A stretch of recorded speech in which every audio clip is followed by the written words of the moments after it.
Let's see how to configure the OPC UA server in KMS.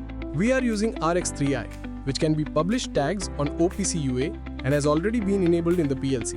First, we will check the OPC tags in the UA Expert tool and browse the tags.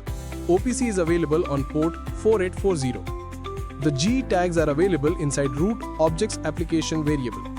We will drag some tags into the monitor window to see the same inside the tool first. To add OPC UA tags, we first click on Communication and go to OPC UA. Then, click Add and enter the OPC UA URL in the format IP address, port number. Enter the URL in the primary server field, and if a secondary server is available, enter it there, or the same address can be used.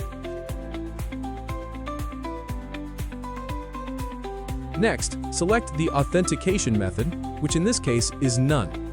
Define the group name, then browse the tags under Application, Variable. Drag some tags and assign them for archive with selection.